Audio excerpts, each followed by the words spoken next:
के बचपन से प्यार कर रही के बचपन से प्यार कर रही अब दिल के तोड़ दिली पगला के अपन पागल के हाल में छोड़ दिली पगला के अपन पागल के हाल में छोड़ दिली के बचपन से प्यार कर रही अब दिल के तोड़ दिली पगला के अपन पागल के हाल में छोड़ दिली पगला के अपन पागल के हाल में छोड़ दिली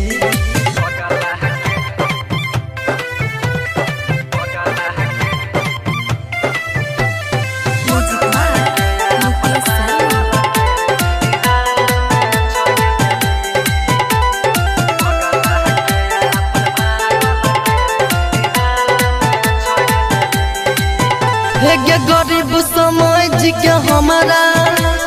दाई दिली धोखा अमीर बन के देखाई देती हम दिलही नहीं मौका गरीब समझ के हमारा दाई दिली धोखा अमीर बन के देखाई देती हम दिलही नहीं मौका हेगे दिलही न मौका दूसरा के संगे रिश्ता दूसरा के संगे रिश्ता हेगे जान जोड़ लेली पगला के अपन पागल के हाल में छोड़ दिली पगला के अपन पागल के हाल में छोड़ दिली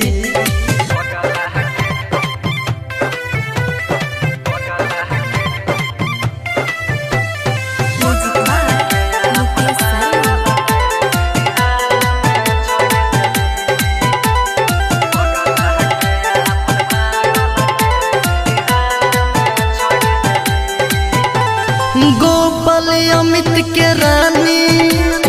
जान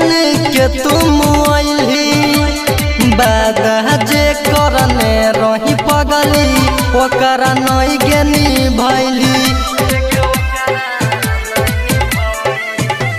शंकर अमित के रानी जान के तुम आइली बाधा जे करने रही पगली ओकर नहीं गेनी भैली हेगे ओकर नहीं भैली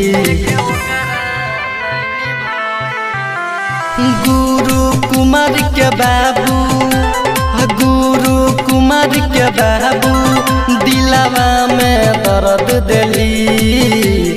पगला के अपन पागल के हाल में छोड़ दिली पगला के अपन पागल के हाल में छोड़ दिली।